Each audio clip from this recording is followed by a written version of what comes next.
گاڑی میں بیٹھے تھے، کہنے لگے میں نے فری میں پڑھا کہ جو بندہ رات کو سوتے وقت 33 بار یا رزاق پڑھے گا اور اٹھتے وقت بھی یا رزاق پڑھے، اس کے لیے رزق کے دروازے کھول جائیں گے۔ کہاں؟ لاک ڈاؤن کے درمیان سب کے کاروبار بند، بالکل بند، ہر چیز ختم۔ میں نے یہ عمل کیا، فون کے اوپر میرا کاروبار شروع ہو گیا اور سارا نظام چلنا شروع ہو گیا، میری ہر چیز لاجواب ہو گئی۔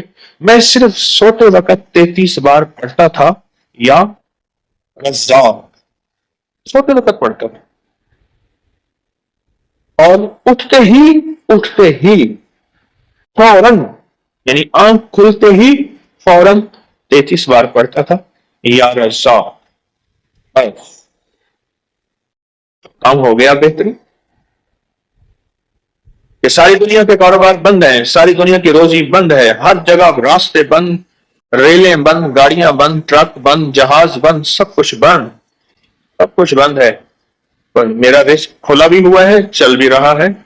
صرف 33 بار سوتے وقت، کوئی وضو کچھ ہی شرط نہیں، یا رزاق پڑھ لیا، اور 33 بار یا رزاق پڑھنے میں میرے خیال میں کہ 1 منٹ بھی نہیں لگے گا، 1 منٹ بھی نہیں لگے۔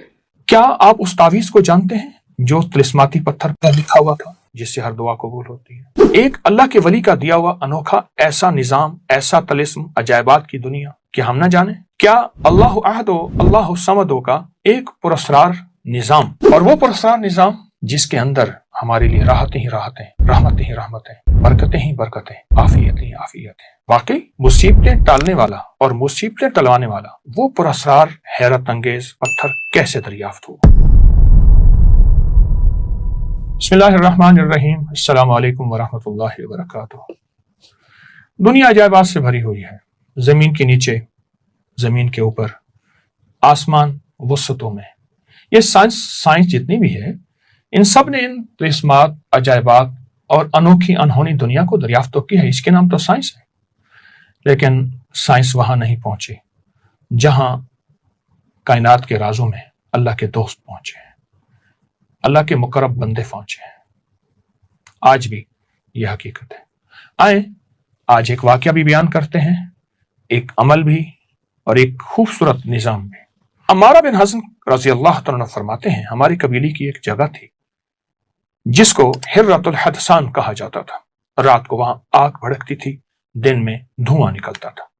قبیلہ طی، جس کے حاتم طی تھے، اپنی اونٹنیوں کو اس آگ کی روشنی سے چلاتا تھا جو 7 راتوں کے فاصلے سے بھی دکھائی دیتی تھی۔ اتنی اونچی اور اتنی آگ تھی کہ 7 راتوں کے فاصلے سے بھی دکھائی دیتی تھی۔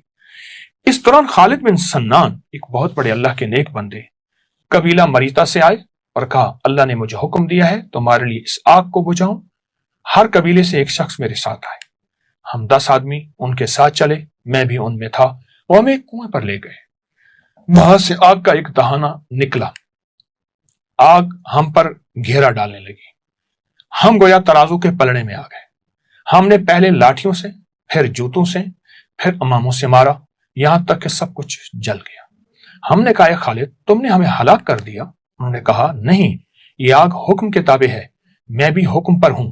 پھر وہ آگ پر عصا مارتے ہوئے کہنے لگے، ہر حق جو اللہ کے لیے ہے وہ ادا ہوا، میں اللہ کا بندہ اعلیٰ ہوں۔ ایک شخص تھا جو مذاق اڑانے والا تھا، کہتا تھا میں باہر نہیں نکلوں گا، دیکھو میں نکل آیا ہوں، اس طرح کی باتیں کرتا تھا۔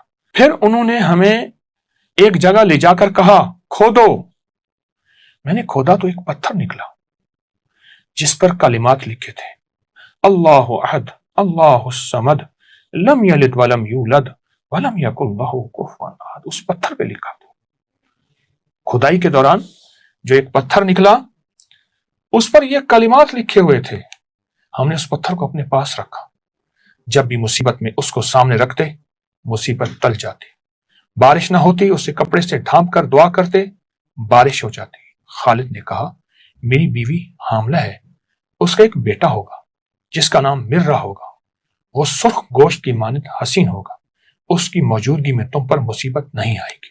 پھر کہا، میں 7 دن میں فوت ہو جاؤں گا، مجھے اس ٹیلے میں دفن کرنا، 3 دن بعد میری قبر پر جانا۔ اگر تم ایک دمدار گدھا دیکھو جو ناک زمین پر رگڑ رہا تو قبر کھودنا، میں زندہ ہو جاؤں گا اور تمہیں قیامت تک کے حالات بتاؤں گا۔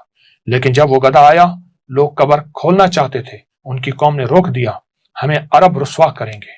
پھر رسول اللہ صلی اللہ علیہ وسلم مبعوث ہوئے تو خالد کی بیٹی نبی علیہ السلام کے پاس آئیں کہ میں خالد بن سنان کی بیٹی ہوں۔ آپ نے چادر بچھائی، فرمایا یہ میرے بھائی کی بیٹی ہے، ایک نیک آدمی جسے اس کی قوم نے ضائع کر دیا، اس کی قوم نے ضائع کر دیا۔ بہت بڑا طاقتور عمل ہے، بہت حیرت انگیز عمل ہے۔ اس عمل سے ہمیں کیا ملا؟ اس واقعے سے ہمیں کیا ملا؟ سورۃ اخلاص کی طاقت ملی، سورۃ اخلاص کی تاثیر ملی۔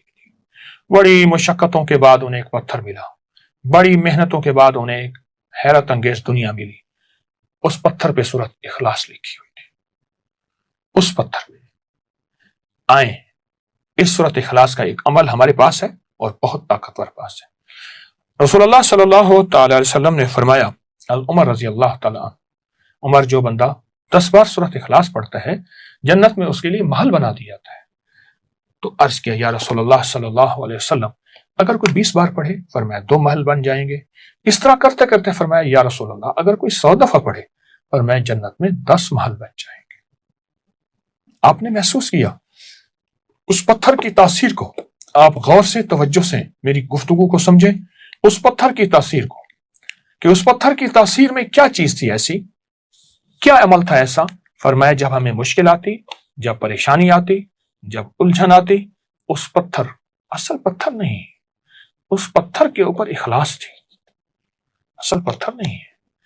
وہ بڑی تلاش کے بعد انہیں جو سورۃ اخلاص کا پتھر ملا، ان کی ہر مصیبت دور، ان کی ہر مشکل ختم، ان کی ہر ناکامی ختم، انہیں عزت دولت ملتی تھی، انہیں رزق صحت ملتا تھا، ان کی مشکلیں ٹلتی تھیں، ان پہ بارشیں ہوتی تھیں، ان سے بارشیں روکی جاتی تھیں جب چاہتے تھے۔ یہ سب کچھ سورۃ اخلاص کی برکت سے ہے۔ آج بھی جو بندہ کوئی بھی مصیبت پریشانی ہو، تکلیف ہو، سورۃ اخلاص کی تسبیحاں پڑھ کے، سورۃ اخلاص کی تسبیحاں پڑھ کے حضور کے گھرانے کو ہدیہ کرے گا، میرا تجربہ ہے، ہر مصیبت دور ہوتی ہے، ہر پریشانی ختم ہوتی ہے۔ حضور کا گھرانہ، حضور کی بیویاں، حضور کی بیٹیاں بیٹے، حضور کے داماد نواسے اور نواسیاں، یہ حضور کا گھرانہ ہے۔ جو ہدیہ کرے گا حضور کے گھرانے کو، اللہ پاک اس کی مشکل دور کر دے گا۔ پتھر نہیں، پتھر پہ جو لفظ لکھے ہیں، جو بڑی محنتوں اور مشقتوں کے بعد ملے، وہ لفظ ہیں سورۃ اخلاص کے۔ آئیں اس کی قدردانی بڑھائیں، آئیں اس کی توجہ بڑھائیں اور سورۃ اخلاص میں ڈوب جائیں۔ انشاءاللہ سورۃ اخلاص دنیا کی ناکامی سے بھی بچائے گی اور آخرت کی الجھنوں دھکوں سے بھی بچائے گی۔